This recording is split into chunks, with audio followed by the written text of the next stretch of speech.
안녕하세요.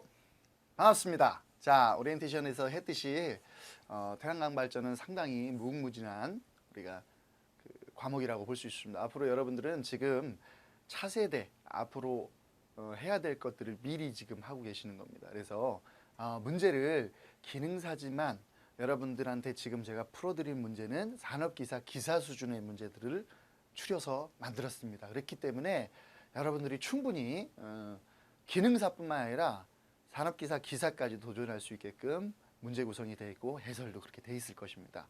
그래서 여러분들이 핵심을 갖고 잘 풀어주신다면 충분히 합격할 수 있다고 저는 확신을 합니다. 그리고 그렇게 됐어요. 여태까지도 다. 그래서 여러분들로 얼마 이게 2013년도에 물론 그 전에도 있었는데 2013년도부터 막 이렇게 활성화가 일어났습니다. 산업기사 기사는 2013년도에 처음 해서 제가 처음 동영상 강의를 찍었고, 그렇기 때문에 여러분들이 어떤 유형의 어떤 문제들을 어려워하고 있구나, 그리고 어떤 유형의 어떤 패턴들이 잘 나온다는 거, 이런 것들을 제가 잘 알고 있습니다. 그래서 문제 하나를 풀 때 거기서 응용되는 문제들을 몇 개 풀어드릴 거고요. 그런 문제에 응용되는 것들을 보고 여러분들이 충분히 이해를 하셔야 됩니다. 아시겠죠? 그래야 합격을 수월하게 하실 수 있습니다. 그래서 제가 누누이 말씀드리지만 강의의 질, 그 다음에 여러분들의 평가는 어떻게 해야 돼요? 60점을 넘냐 안 넘냐, 즉 합격이냐 아니냐로 판단되는 겁니다. 뭐 70점을 맞는다, 80점을 맞는다, 90점을 맞는다, 좋죠. 좋은데 저는 합격할 수 있는 선까지 맞춰드린다는 거죠. 왜? 100점보다는 80점을 지향합니다. 80점보다는 70점을 더 지향합니다. 왜? 2차 시험을 따로 그 시간에 따로 준비하시라는 거죠. 그래서 2차까지 같이 준비하는 이번 시간이 됐으면 좋겠습니다. 자, 그래서 한번 문제를 나가볼 건데, 문제를 나갈 때 제가 문제보다는 해설을 먼저 설명을 드릴 거예요. 문제를 읽고 해설을 설명드리고 그 다음에 앞에 와서 다시 한번 문제 푸는 형식으로 모든 수업은 진행이 될 것입니다. 자, 같이 한번 나가볼까요? 자, 태양광입니다. 태양광. 자, 태양광에 대해서 이제 여러분들이 공부를 하셔야 될 것 같은데, 첫 번째 문제부터 한번 볼게요. 자, 태양에너지의 이용은 크게 두 가지 측면에서 이용되고 있다. 직접적인 이용과 간접적인 이용이 있습니다. 이 중 간접적 이용하는 방식으로 틀린 게 뭐냐, 맞지 않는 게 뭐냐, 이렇게 돼 있잖아요. 그죠? 그러면 직접적인 방식과 간접적인 방식이 뭔지를 알아야 되잖아. 그죠? 그래서 우리가 뒤에를 다 가보니까, 자, 태양에너지 이용 측면은 두 가지가 있다 그랬죠. 직접적인 것과 간접적인 게 있다 그랬어. 그럼 직접적인 건 뭐야? 광합석에 대한 게 있어. 그래서 식물과 바이오매스. 자, 이 바이오매스는 우리가 뭐야? BT라고 하는 거 있죠. BT.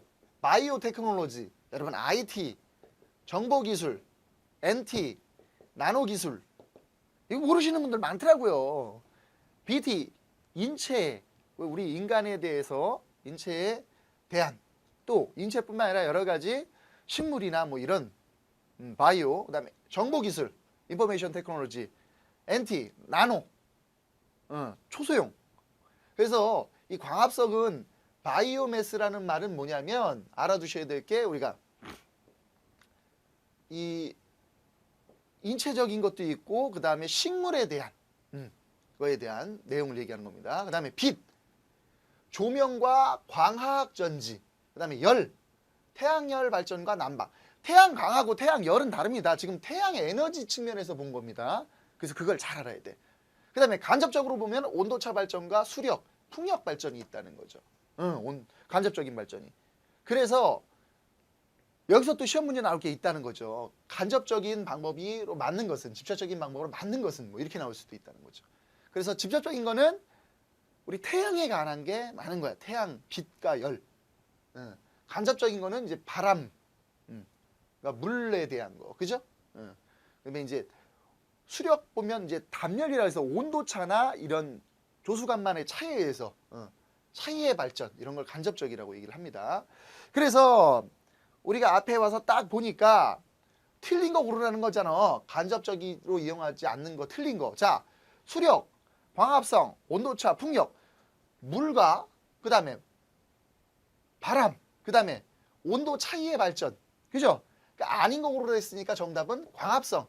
광합성은 직접적인 이용과 관계가 있는 거죠. 시험 문제에. 우리가 봤듯이. 정답은 몇 번이다? 2번이 될 것이다. 그죠? 자, 우리 두 번째 문제 한번 넘어가 볼까요? 자, 다음 가로 안에 들어갈 내용은 뭐냐? 이거죠.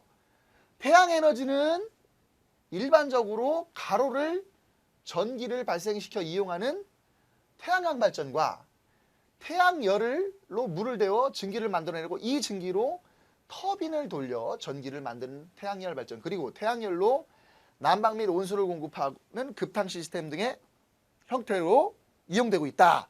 이렇게 되어 있습니다. 그죠? 그래서 뭐 답은 뻔해요. 그죠? 여러분들이 딱 봐도 뭐 답은 뻔해요. 예문 보면 태양광, 태양열, 태양전지, 솔라 시스템. 뭐 답은 뻔합니다. 태양에너지를 일반적인 뭐뭐로 전기를 발생시킨대. 자, 그러면 한번 해설을 봅시다. 태양에너지는 일반적으로 태양전지를 전기로 발생시켜 이용하는 태양광 발전과, 그래서 정답은 뭐야? 태양전지라는 거죠. 나중에 이제 여러분들이 산업기사나 기사 이론을 보시면 이 태양전지에 대해서 또 아주 자세하게 배울 겁니다. 이 태양전지가 상당히 중요한 부분입니다. 태양광 발전과 태양열로 물을 데워 증기를 만들고 이 증기로 터빈을 돌리면 터빈에서 이제 터빈의 속도에 의해서 전기가 만들어지죠. 이런 거를 우리가 태양열 발전, 그리고 태양열로 난방 및 온수를 공급하는 급당 시스템, 즉 물을 데펴주는 형태로 이용되겠다. 그래서 요거는 이제 여러분들이 알아두셔야 될 것 중에 하나가 태양광이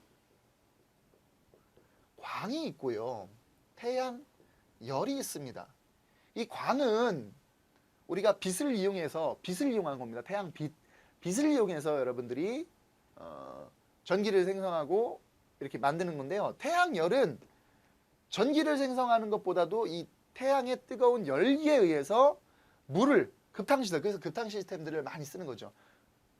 저희가 이제 저희 집이 제일 처음에 1996년으로 제가 알고 있습니다. 96년도에 정부에서, 제가 고향이 인천인데 정부에서 이제 태양열로 하면 친환경이라고 해서 200만 원인가 300만 원을 지원해 줬어요. 근데 저희 집이 지금도 태양열을 쓰는데 그때 한 500만 원 정도 투자를 했던 것 같아요, 제가. 근데 한 300만 원 지원돼서 한 200만 원에 쓰고 있는데 물이 너무 빵빵 잘 나요. 뜨겁게. 근데 이제 이게 오래돼가지고 요즘에 좀 고장 났는데 수리를 좀 하려니까 돈이 많이 들더라고요. 아직 새로 하든지 이렇게 해야 될 것 같아요. 어쨌든 태양열은 이 물의 온도를 조정해서 집안을 따뜻하게 해주더라고요. 이제 보일러가 이렇게 물을 데펴주는 거지 않습니까? 기름으로 이렇게 데펴주거나 전기로 데펴주는 건데 저희는 태양열로 해놔가지고 태양열이 사시사철 계속 돌아가니까 온수 뭐 진짜 겨울에는 끊임없습니다. 뭐 이거 전기세 그렇게 많이 안 나옵니다. 기름값 별로 안 나옵니다. 그래서 아주 그때 잘했다는 생각이 듭니다. 그래서 이거는 열에 의한 거와 광에 의한 거의 사용 용도가 다르다는 것을 여러분들이 꼭 알아두셔야 됩니다. 자, 그래서 앞으로 넘어가 보시면 어떻게 돼요? 여기 뭐로? 태양전지로 전기를 발생시켜 이용한다. 태양에너지 일반적으로 태양전지로 이용해서 발생시킨다는 것을 알 수 있어야 됩니다. 그래서 정답은 3번 태양전지다. 자, 3번으로 넘어가 보겠습니다. 태양 복사 에너지가 지표면에 도달되는 형태로 맞는 거 골라라. 맞는 거. 태양 복사 에너지가, 자, 지표면이가 땅에 도달되는 형태 어떻게 되냐? 자, 보세요.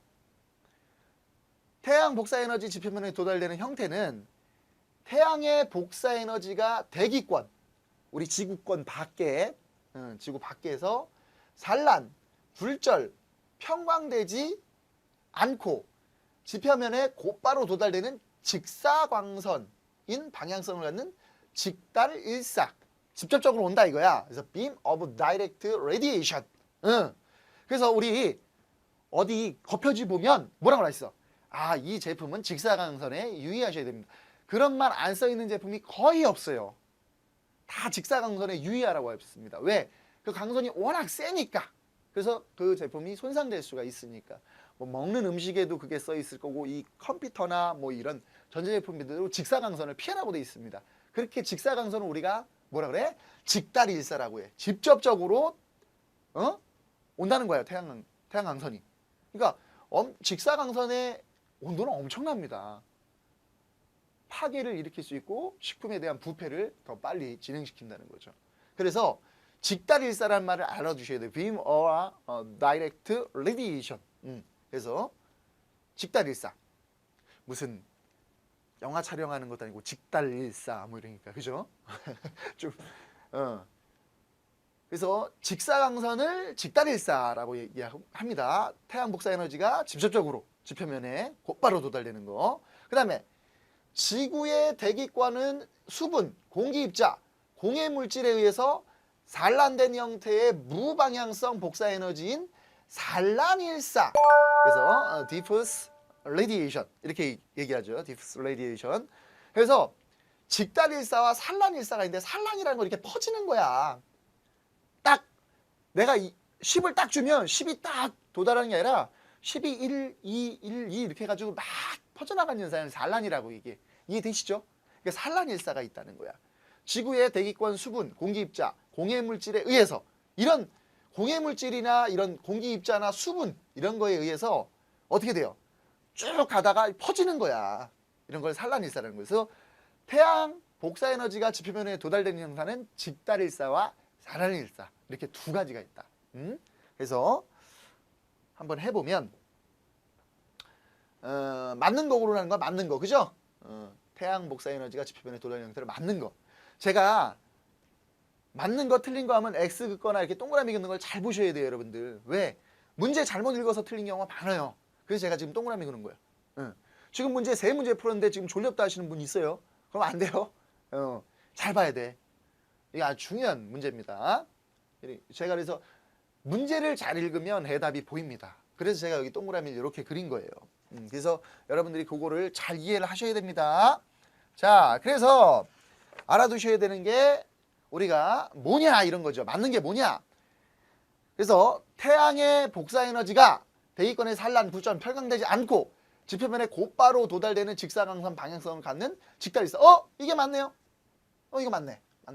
그 다음에 두 번째 읽어볼까요? 태양의 복사 에너지가 대기권 산란, 편광되지 않고 지표면에 도달되는 직사광선 방향을 갖는 게 산란일사가 아니라 직달일사지. 이게 잘못된 거지. 맞는 거 고르랬으니까 정답이 1번인 것 같아요. 읽어봅시다. 지구의 대기권의 수분, 공기 입자, 공해 물질에 의해 산란된 형태의 무방향성 복사 에너지를 산란일사라고 얘기한다. 이것도 맞는데 무방향성 그죠? 산란일사. 이것도 맞네요. 이것도 맞아요. 요거는 뭐 직달일사라고 틀렸네. 그러니까 이건 답은 1번, 3번이 맞는 거예요. 그래서 답이 두 개를 제가 한번 체크를 해본 겁니다. 맞는 거니까. 근데 이제 하나로 이제 줄여야 되겠죠. 문제를. 그래서 어쨌든 1번, 3번이 다 맞는 겁니다. 두 개를 답으로 제가 넣은 겁니다. 그래서 어떤 게 정확하게 여러분들이 맞는지 1번, 3번은 다 맞는 내용입니다. 두 개. 제가 이제 문제를 만들 때 답이 두 개짜리를 지금 만들었습니다. 그래서 산란일사와 직달일사에 대한 내용이 1번하고 3번 두 개 다 맞는 부분이니까 1, 3번 어떤 걸 체크해 주셔도 맞는 것 같습니다. 시험 문제에도 직접 이런 게 나와요. 이런 오류되는 부분들이 나오죠.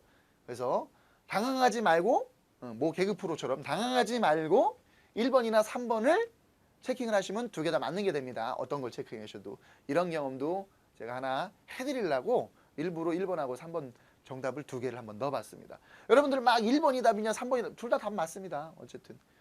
그래서 당황하지 말고 1번하고 3번 찍으시면 됩니다. 아무거나 1, 3 둘 중에 하나 체크해 주시면 됩니다. 자, 그래서 3번의 정답은 1번, 3번 다 맞습니다. 이거 보고 애매하다는 분도 있을 것 같습니다. 그러면 1번 찍으세요. 그러시면 됩니다.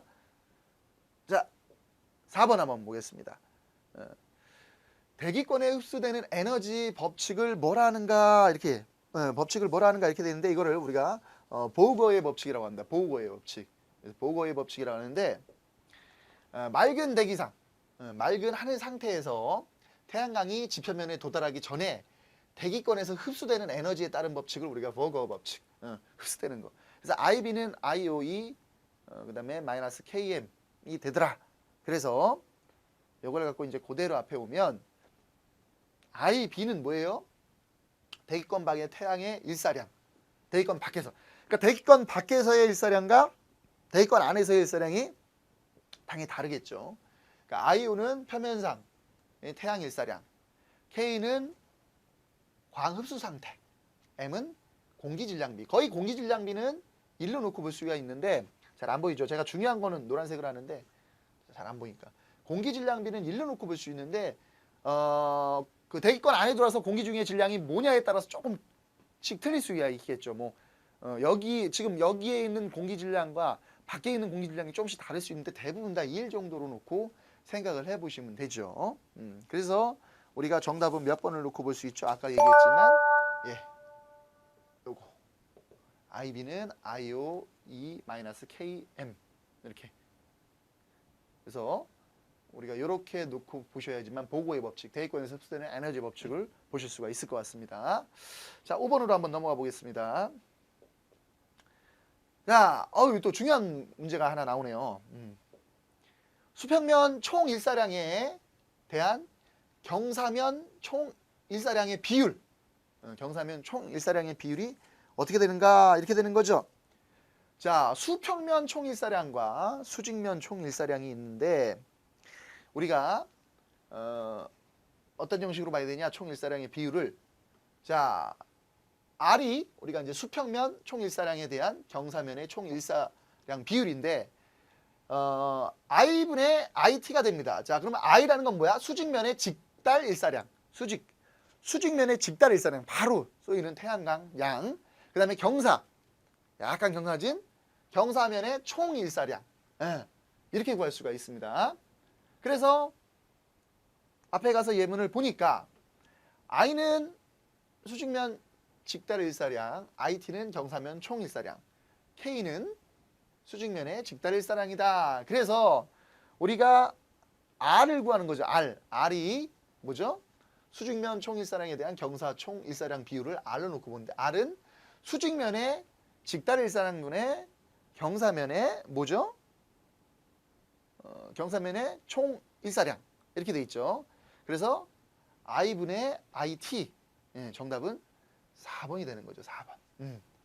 자, 공식들은 자, 수직면 내 직달 일사량, 뭐 경사면 내 총 일사량 이거는 제가 거의 다 비슷하죠. 요 내용은 비슷한데 요걸 해야 되니까 요게 틀린 거죠. 요게. 그래서 정답은 4번. 여기 내용들이 요 이제 1번, 2번, 3번은 틀렸죠. 요게 4번이 정확히 맞는 거죠. 그래서 정답은 우리가 경사면의 총 일사 비율은 4번. 수직면 내 직달 일사량분의 경사면의 총 일사량이 되겠습니다. 자, 6번으로 넘어가 볼까요? 일사량을 측정하는 측정기기에 대한 설명입니다. 어떤 일사계를 얘기하는 건가? 일사계의 종류가 여러 가지가 있다는 거죠. 자, 그래서 어떤 게 있나 봅시다. 일사량을 측정기기의 종류. 일사량은 하루에, 일일에 빛이 어느 정도 우리가 왔는지 저희는 장비를 일사량 측정기기라고 그래요. 일사량이 뭔지 알죠? 한 명이 죽는다 이게 아니야. 일사. 그래서 그 빛의 양을, 빛 양을 하루 동안 측정한 그 일사량이라고 얘기하죠. 그래서 그런 거를 측정을 해야 되는데 측정기기가 뭐가 있냐? 전천일사계가 있습니다. 전천일사계. 자, 일사의 강도를 측정하는 계기로서 전천으로부터 수평면에 도달하는 일사량을 측정하는 기구. 천이 하늘이죠. 하늘 전에 부터 측정하는 기구. 그 다음에 직달일사계. 직달일사계. 산란 등에 의한 산란일사를 제외한 태양으로부터 직접 도달하는 일사량을 측정하는 기기. 자, 이 직달일사계는 산란을 빼고 그 다음에 애플리일사계.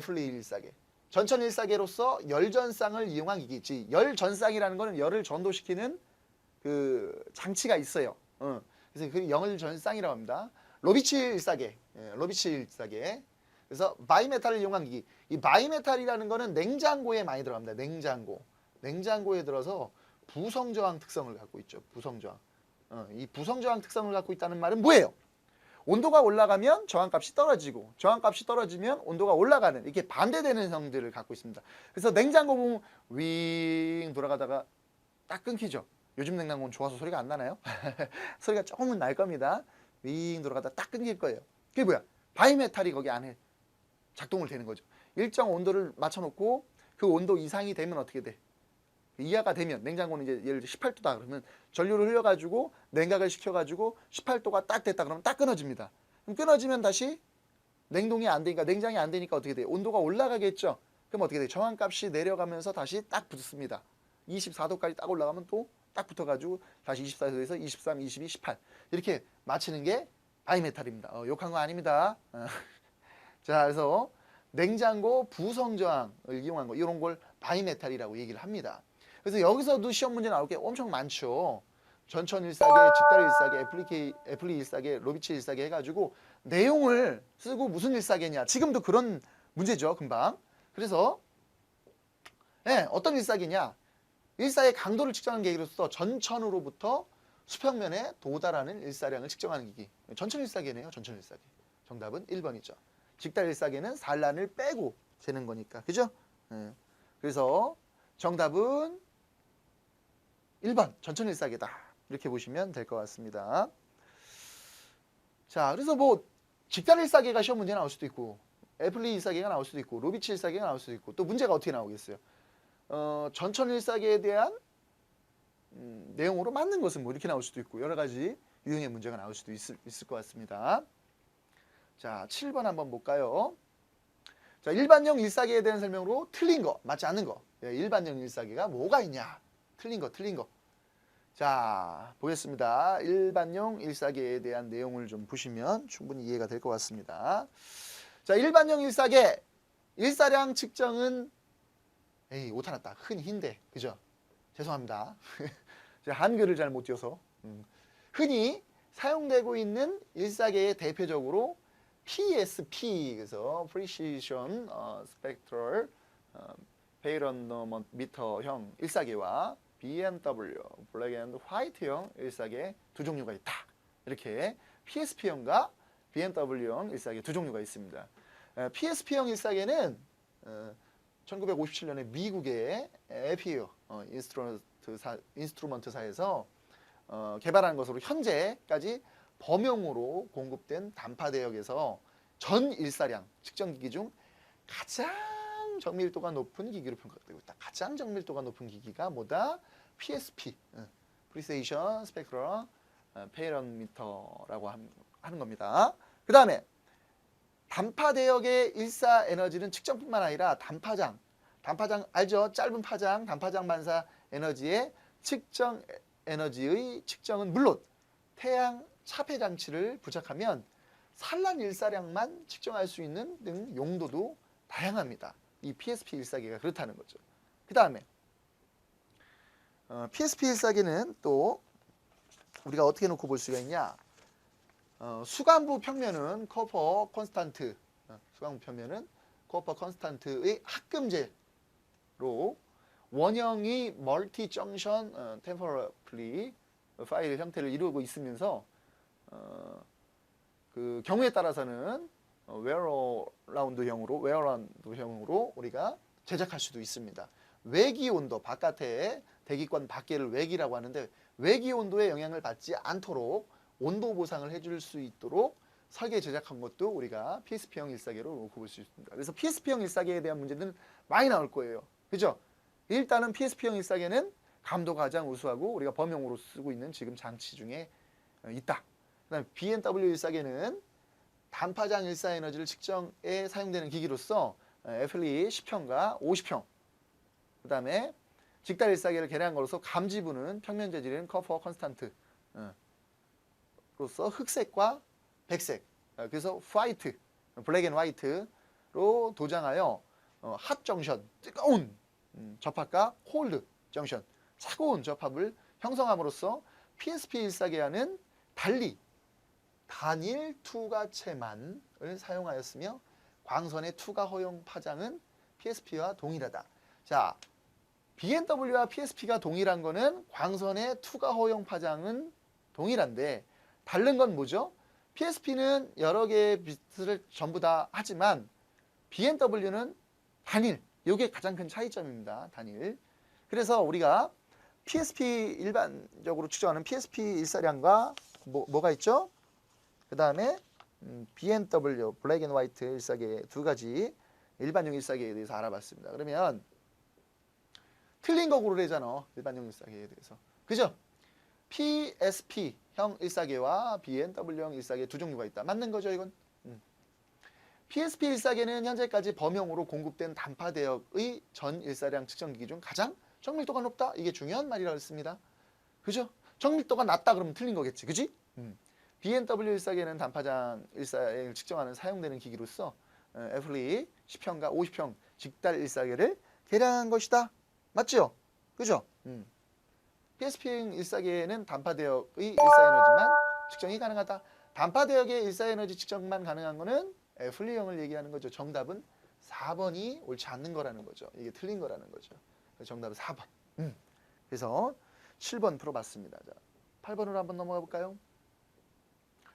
자, 지상의 실험실에서 인공 태양을 이용한 실험 결과와는 달리 인공위성이 실제로 비행 중에 겪게 되는 평행 온도의 변동성 때문에 일사에너지의 절대값에 대한 측정기기의 유효성이 문제가 생기게 되어 1960년대 중반 우주 개발이 본격화되면서 더 증가하였는데 이 증가했던 일사계를 우리가 뭐라고 하는가 이렇게 돼 있죠. 그죠? 그래서 자 이런 일사계를 우리가 절대표준 일사계라고 합니다. Absolute Calibration Radiometer 이렇게 돼서 ACR이라고도 우리가 많이 씁니다. ACR Absolute Calibration Radiometer. 그래서 절대 일사계의 이제 필요성은 우리가 1960년대 우주 개발하면서부터 증가가 됐다. 그래서 지상의 실험실에서 인공 태양을 이용해서 실험 결과와 달리 인공위성이 실제 비행 중에 겪게 되는 평형 온도의 변동성 때문에 일사에너지의 절대값에 대한 측정기기의 유효성의 문제가 생기게 됩니다. 그래서 절대 표준 일사계라는 것을 우리가 만들었다는 거죠. 그래서 정답은 몇 번이다? 절대 표준 일사계. 또 로비치 일사계라고 찍는 분 많아. 왜? 봤잖아요. 앞에서. 그래서 일사계의 종류와 이런 거에 대해서 좀 정확하게 해봤습니다. 자, 9번으로 넘어가 보겠습니다. 일사량 측정 방법에서 장소 선정이 완료되면 유의해야 할 사항으로 옳지 않는 거. 옳지 않아. 뭐 개그 포르기 옳지 않아 그러더라고. 옳지 않아. 이게 틀린 거. 일사량 측정 방법. 자, 그래서 중요한 내용입니다. 일사량의 측정 방법은 장소 선정이 완료되면 우리가 유의를 해야 되는데, 자, 어떻게 해야 돼? 주변에 장애물, TV 안테나 등 그림자가 생기지 않도록 해야 됩니다. 그래서 우리가 이제 이건 설계인데 태양광을 이제 쓰려고 하면 주변의 상황을 잘 봐야 돼요. 이렇게 지금 태양광 높게 해서 우리가 만들어 놨는데 이렇게 대지가 있고 이렇게 높게 해서 만들어 놨어. 셀판을 이렇게 만들어 놨어. 근데 이제 여기 나무들이 이렇게 있어. 근데 나무가 1년에 어떤 거는 20cm, 30cm 달하는 거 있어요. 그러니까 한 4, 5년이면 나무가 얘보다 더 커져요. 그리고 주변의 상황을 잘 봐야 돼. 그래야 우리가 장애물이 없어야 태양양을 받아서 우리 전기 에너지로 충분히 쓸 수가 있는 거죠. 그 다음에 또 자연적 조건의 반사광으로부터 차단당하지 않도록 할 것. 그림자가 생기거나 이런 자연적 반사광이 있습니다. 그래서 우리가 이제 태양광 셀판을 요즘에는 많이 개량을 해서 이 반사광도 잡는, 반사되지 않도록 반사광도 잡아서 에너지로 전환할 수 있는 그런 기술들이 요즘에 많이 개발이 됐죠. 인공적인 불빛에 노출되지 않도록 해야 됩니다. 이게 일사량을 측정 방법이 되면, 장소 선정이 완료되면 꼭 유의해야 될 사항입니다. 자, 그래서 옳지 않은 걸 고르라 했죠. 옳지 않은 거. 그래서 주변 장애물의 그림자가 생기지 않도록 할 것, 자연적 조건의 반사광으로부터 차단당하지 않도록 할 것, 항상 그 지역에서 가장 높이 설치할 것, 인공적인 불빛에 노출되지 않도록 설치할 것. 3번이죠. 항상 그 지역에 가장 높이 설치해봐야 좋겠지만 주변의 환경이 뭐 농림 산지가 뭐 이렇게 뭐라 그러지? 녹지, 녹지가 푸르르고 막 이래서 아 여기 아주 경관도 좋고 이쁘니까 여기다 하나 딱 설치하자. 근데 금방 나무들이 자랍니다. 이거 조심하셔야 됩니다. 그래서 정답은 몇 번이다? 3번이다. 이렇게 놓고 보시면 됩니다. 자, 우리가 이제 10번으로 한번 가보도록 하겠습니다. 자, 안에 들어갈 각도는 이렇게 돼 있네요. 그냥 문제가 가로 안에 들어갈 각도는 아주 짧으네. 일사계를 기준으로 동북 동쪽에서 남쪽으로 경유하여 서북 서쪽으로 이르는 수평 방향에 장애물이 없는 곳을 선정하고 장애물이 있더라도 그 높이가 수평 방향에서 몇 도 이상 높지 않은 장소를 꼭 선정을 해야 된다. 이건 9번 문제에 계속 연계된 문제죠. 몇 도냐 수평 방향에. 자, 일사계를 설치할 입지를 선정한 경우에는 일사계의 감지부 평면이 태양광선을 잘 받을 수 있도록 주위의 장애물로부터 충분히 떨어진 장소를 택해야 합니다. 만일 이와 같은 조건을 갖춘 장소를 찾기 곤란한 경우에는 최소한 다음 조건을 만족하는 장소를 선정해야 된다. 그래서 어떤 조건? 이 다음 조건이라는 것은 어떤 조건이냐? 즉 일사계를 기준으로 동북 동쪽에서 남쪽을 경유하여 서북 서쪽에서 이르러 수평 방향의 장애물 없는 곳을 꼭 선정하고 장애물이 있더라도 그 높이가 수평 방향의 몇 도? 5도 이상 높지 않는 5도 이상 높지 않는 장소를 선정해야 된다. 높이가 아니라 높지로 바꾸죠. 높지 않는 장소를 선택해야 된다. 5도가 중요합니다. 수평 방향의 5도. 그래서 정답은 몇 번이다? 5도. 1번이다. 이렇게 놓고 볼 수가 있죠. 자, 그래서 10번 문제의 정답은 1번이라는 걸 알려드립니다. 자, 11번으로 한번 넘어가 볼까요? 아, 이 문제가 제일 많이 나오죠. 뭐 단골 중에 단골. 태양광 발전의 특징 중 장점이 아닌 거. 장점이 아닌 거. 자, 그러면